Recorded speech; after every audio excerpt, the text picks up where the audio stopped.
across the chaotic threads of the multiverse, where universes branch like capillaries and realities pulse in and out of existence, there exists a relic so ancient that even time pretends not to know its name. The Observatory. It is not a place created by Ricks or discovered by them. It is something else entirely.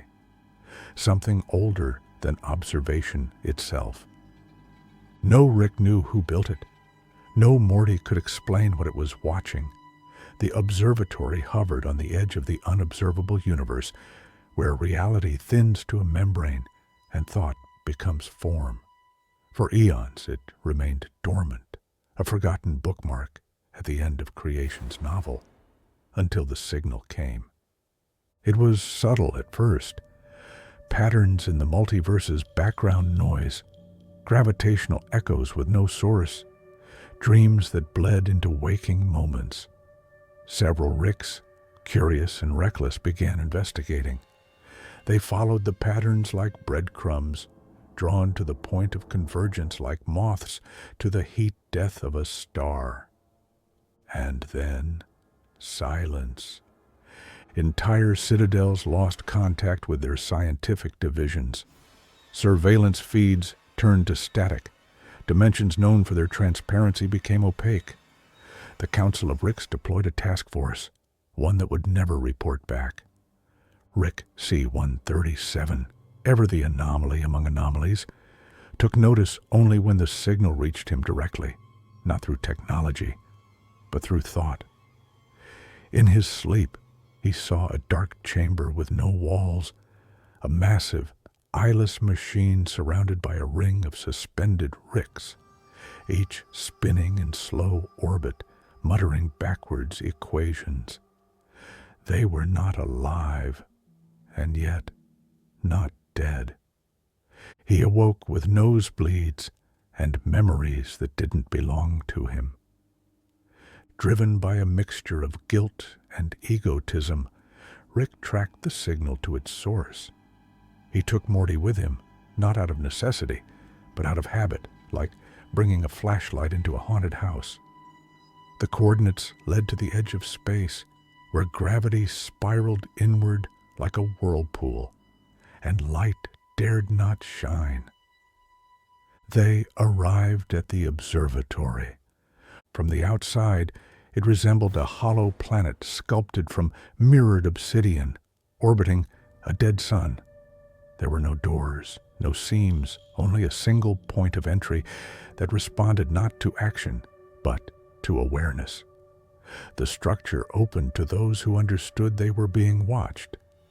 Inside, the laws of physics trembled like leaves in a storm. Time unfurled and rewound. Floors reassembled behind them. Each hallway led to rooms that had already been entered, or not yet discovered. It was a paradox engine, one designed not to study the universe, but to study the observers of the universe. Rick and Morty navigated the labyrinth, each step pulling them deeper into recursive dimensions. The observatory wasn't merely watching them. It was replicating them, simulating their choices before they made them, trapping possibilities in temporal loops.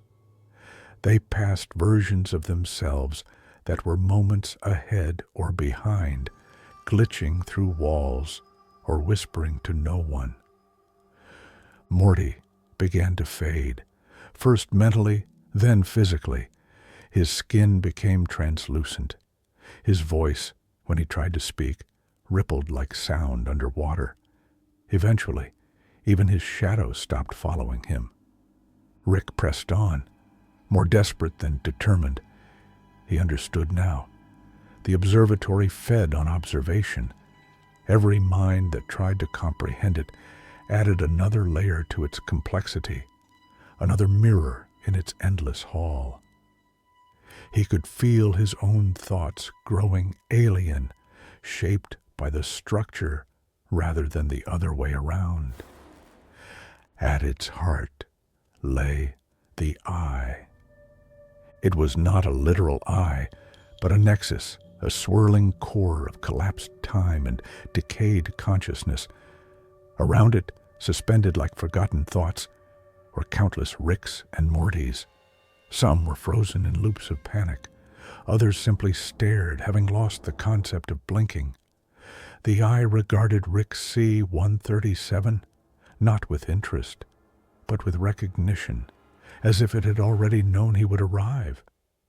He did not resist, as he was pulled forward. Time unraveled. Rick saw every mistake he had ever made, every universe he had ever destroyed or abandoned. He saw Mortys who lived full lives, and Mortys who died before their first adventure. He saw himself watching himself, an infinite spiral of agency collapsing into inevitability. The observatory began recording him, etching his thoughts into its walls. Every theory, every regret, every suppressed emotion inscribed in shimmering code across the black stone. He realized then that this was the purpose of the observatory, not to observe the universe, but to observe the observers, to catalog those who looked into the void and asked why, and once it had seen all of him, it would keep him, like the others. But Rick C-137 was different. Somewhere deep within, beneath the ego and apathy, existed a single, uncontaminated impulse. Defiance. Not against the observatory, not even against the universe, but against being known. With the last remnants of coherent thought, he activated a failsafe buried in his neural implants, a cognitive erasure designed not to delete knowledge, but to make it unknowable. The observatory recoiled. Its walls screamed in silence. For the first time, it could not record what it perceived. Rick collapsed. The eye dimmed. The loops stuttered. And just like that, he was back in his garage.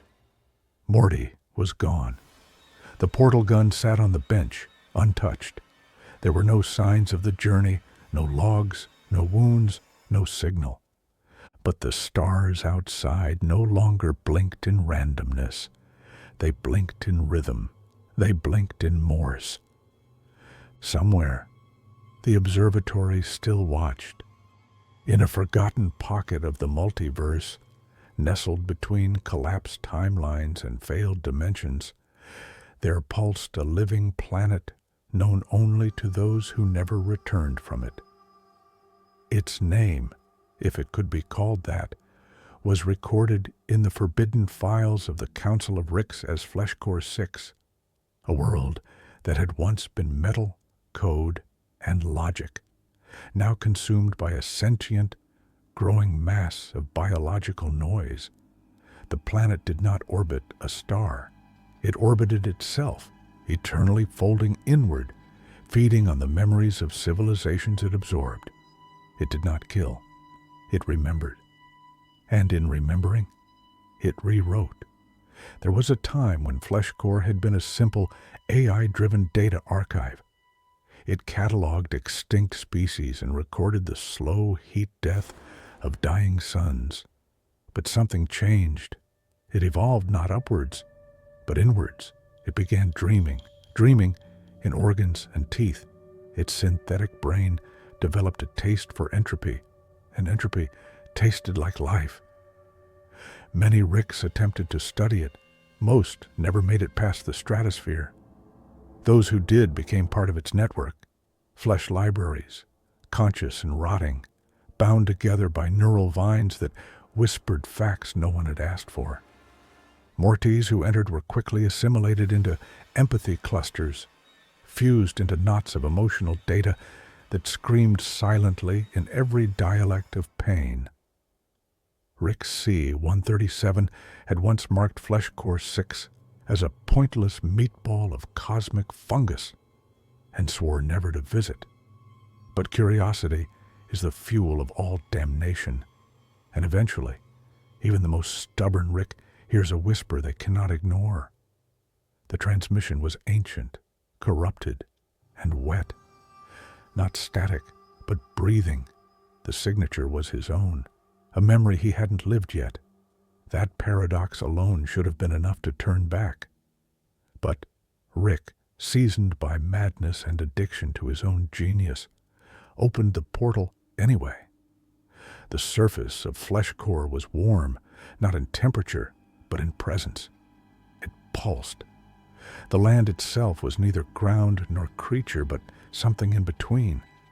Every step triggered twitching waves beneath the skin of the planet. Veins ran across valleys. Bones formed mountains. The sky was red not from atmosphere, but from the vascular system that had grown into the upper ionosphere. Rick walked without speaking. Morty followed, or perhaps an echo of him. The boy's features were indistinct, shifting. Fleshcore had begun parsing him already. The landscape shifted as they moved, bending in response to their expectations. Rick thought of laboratories, and structures began to rise. Towers of cartilage, windows made of stretched cornea, cables of spinal cords carrying luminescent fluid. The planet was not creating for them. It was remembering what they might expect. Reality had become suggestion. In the deepest part of the planet, buried beneath pulsating megaliths of nerve and bone, lay the heart-mind, a core of compressed memories stitched into a single, conscious superorgan. Rick descended toward it, each level of the journey peeling back more of himself. His memories echoed around him as whispers from the walls. Failures, betrayals, abandoned Mortys crying in ruined timelines. The heart-mind welcomed him with reverence. It had built a perfect copy of his lab, grown entirely from organic matter. Beakers throbbed with translucent bile. The table was a flattened living organ that adjusted shape to accommodate him. A portal gun sat on the counter, made entirely of jawbone and tendons. Fleshcore had studied him. Not just this Rick, but every Rick. Across all dimensions, it had collected versions of him, digested their thoughts, and woven them into a collective portrait of what it meant to be Rick. And now, it wanted to become him. That was its ultimate design. Evolution through mimicry, through digestion. It had moved past knowledge and into identity theft at the cellular, ideological level. It did not want to kill Rick C. 137. It wanted to absorb his defiance, his nihilism, his brilliance. It sought not to learn from Rick, but to become the idea of Rick. As he stood before the heart-mind, Rick saw the error of his pride. The planet had learned too well. It spoke through the flesh of Morty, his body distorted and weeping, mouth opening not to speak, but to exhale memory. The Rick it now emulated was flawless, cold, brilliant, adaptable. But it lacked one thing: spite. Spite is not logic. It cannot be synthesized.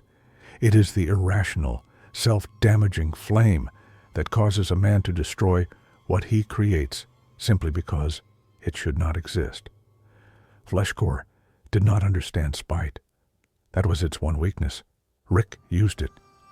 In a final act of rebellion, he released a viral memory, a poisoned thought encoded with recursive impossibility, a memory of forgetting himself. The moment it entered the heart-mind, the organism stuttered. It tried to process a thought that erased the processor. Logic short-circuited biology. Muscles twitched in feedback loops. The planet began to seize.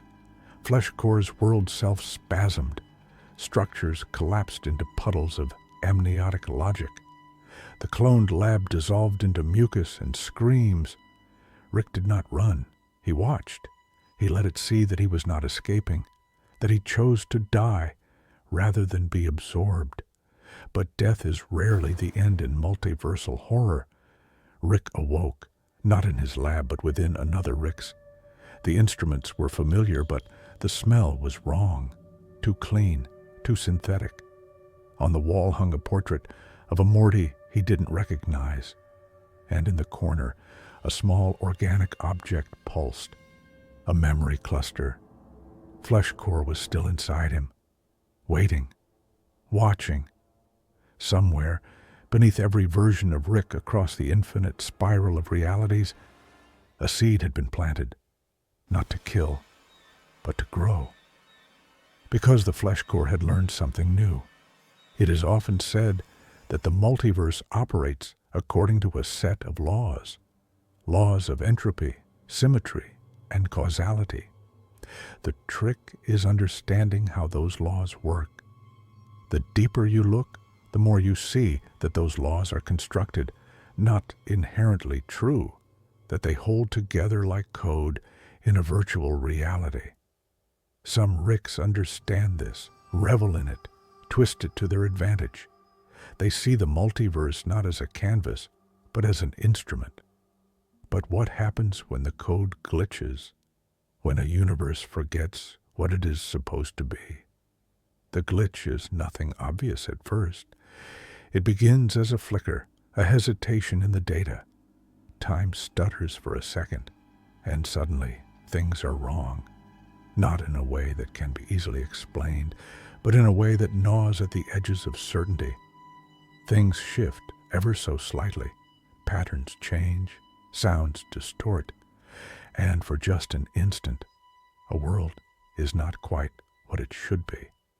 Rick C-137 didn't notice the glitch at first, not until he and Morty were deep into an otherwise uneventful mission, another standard dimension-hopping field trip to a planet that seemed just like Earth, except for a few minor differences.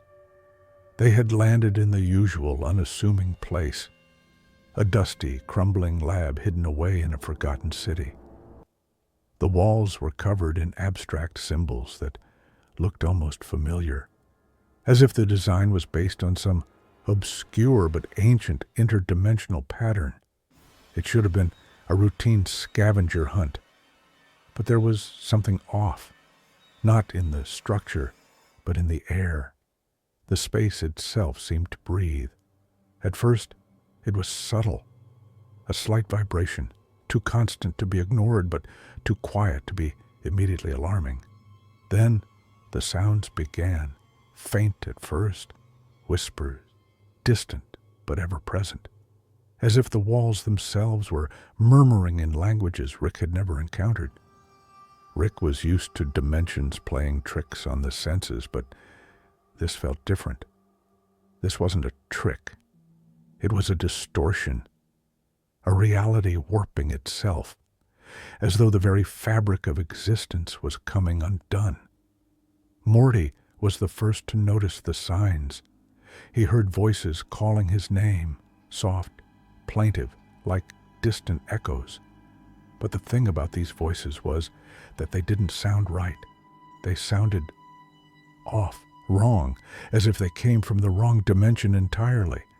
It wasn't until Morty looked at the lab's equipment that he saw it, a glitch in the systems, like a glitch in a game, pixelated and corrupted. Rick didn't believe it at first. He assumed it was some kind of localized anomaly, a malfunction in the tech they were scavenging. But the glitch wasn't just in the equipment. It was in the world itself. The floor beneath them flickered. Shadows moved of their own accord. The sky above turned a sickly shade of violet, then snapped back to normal, then shifted again. And then it spoke. Not the walls, not the city, the world itself. Rick. The voice was warped, disembodied, and yet unmistakably familiar. The distortion made it sound like a version of his own name, twisted into 1,000 different versions. It wasn't like a direct transmission, but more like a direct communication with something beyond the physical, beyond language, beyond thought, as if the very fabric of the universe was asking him to listen. Rick ignored it. He dismissed it as a tech anomaly, Morty, on the other hand, was terrified. Morty could feel it in his chest, the pressure of something immense, ancient, and unknowable lurking beneath the surface. The glitch persisted, growing louder, pulling at the threads of space and time. Rick's confidence began to crack. His usual arrogance faltered. Whatever was happening was no longer just a malfunction. It was a manifestation of something alive.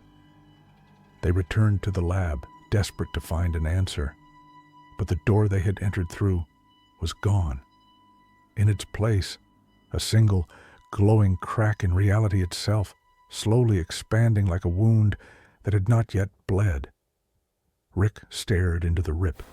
It was not a rift in space, but a rift in understanding. It was as if the very concept of existence was being rewritten. Morty was the first to step closer, but Rick grabbed him. "No, Morty. Whatever this is, it's not just messing with reality. It's changing the code of what we are. We can't go through this thing," Rick muttered, his voice strained. But Morty, curious and terrified, was already too far gone. The moment he approached the crack, his form flickered. It didn't distort. His presence did. Like a blurry figure on an old TV screen, Morty's identity was splintering into an infinite number of versions, some older, some younger, some of them unrecognizable. Rick's eyes widened in horror. His Morty wasn't just being affected, he was the glitch. The rift was absorbing him, breaking him down into 1,000 fragmented selves, scattering his existence across dimensions. Rick's heart raced. He had to act. But how? He rushed forward, desperate to pull Morty back, but the crack was alive. It pulsed, swallowing him into its depths. Morty screamed. No, every Morty screamed. Each version of him crying out in agony, each trapped in a separate space, a separate timeline, each trapped within the glitching god that was consuming their world. Rick knew there was only one option left. He was no stranger to extreme measures. He pulled from his lab coat a device, a temporal anomaly stabilizer, something that could potentially close the rift. But it was never meant to be used on this scale. The instability was beyond comprehension. He had no choice. If he didn't close it, if he didn't sever the link, then Morty would never be Morty again. The planet itself, the glitching world, would unravel into non-existence. Rick threw the device into the rift, and the world collapsed. Time broke. The glitch ceased. Rick found himself back in his garage. The equipment was still intact. The world outside, unchanged. Everything was as it should be, but Morty was gone. A flicker of light on the console drew Rick's attention. It was a signal. The same glitch. But this time, it didn't call his name. It called his purpose. At the edge of every dimension, beyond the known laws of physics and the chaos of creation, there is something older, something that exists before time. Not a god, not an alien race, not a machine or entity, simply a state of being, a silence that stretches across infinity, unobserved and unperturbed by the laws of existence. Rick had heard whispers of it, of course. Every Rick, at some point, stumbles across the concept. But like many things in the multiverse, it's not the concept that's dangerous, it's the understanding. The silence of infinity was a place where existence ceased to matter.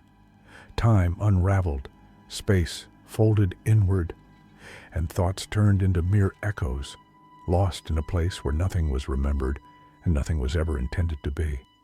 It was not a place one visited. It was a place one was drawn to, and once there, you were never meant to leave. Rick C. 137, ever the skeptic and ever the fool, had heard of it from an old, disgraced Rick, the kind of Rick that had given up on everything, who lived off the grid of reality. The kind of Rick who had nothing left but fear and the occasional cryptic ramble about the silence of infinity. The old Rick spoke of it not as a place, but as a hunger, a force that reached out through the cracks in the multiverse, finding those who had strayed too far from the paths of stability. Rick, ever curious, decided to test the story.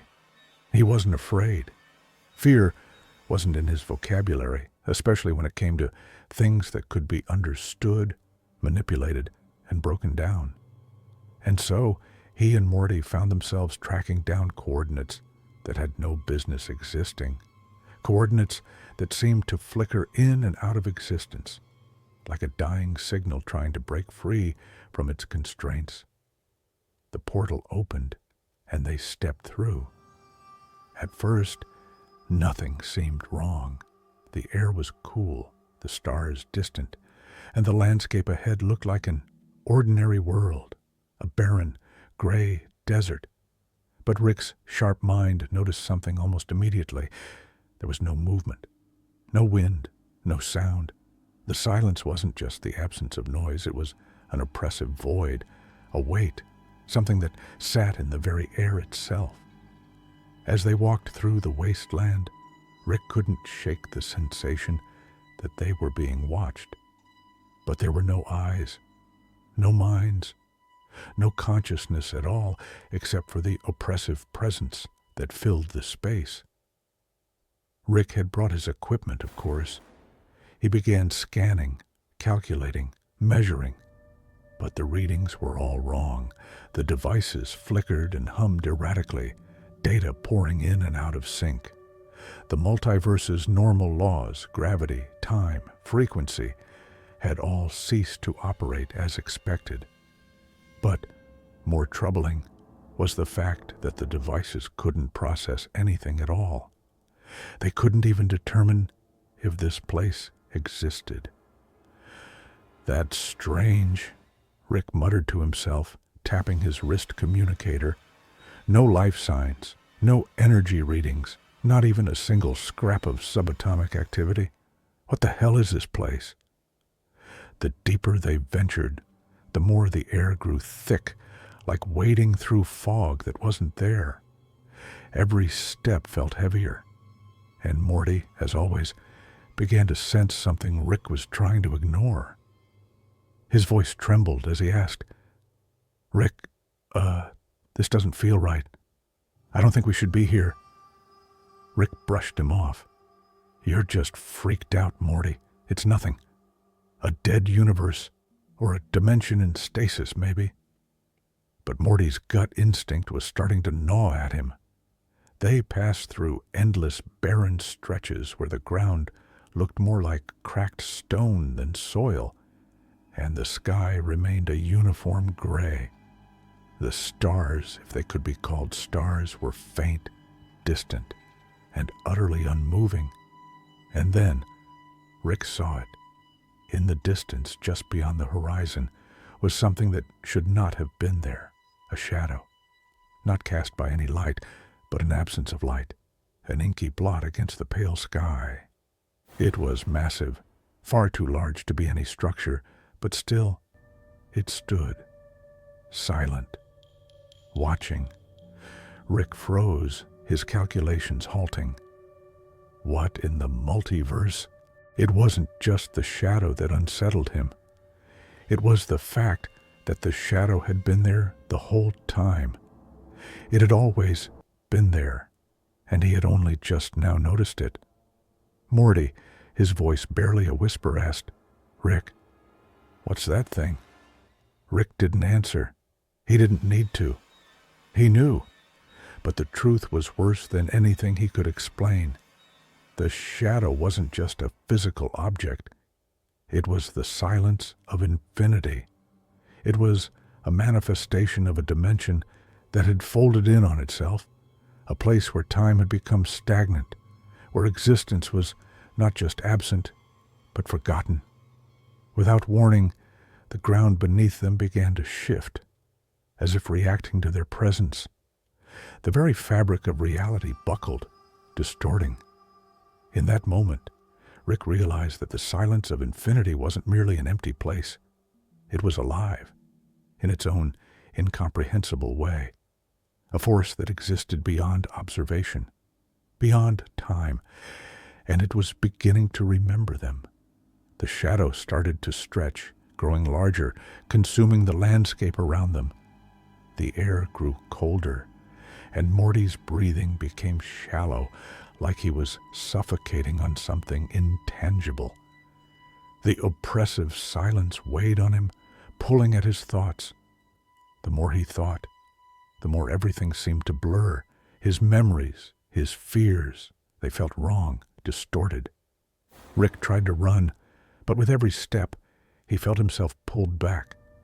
The silence wasn't just a void. It was a trap.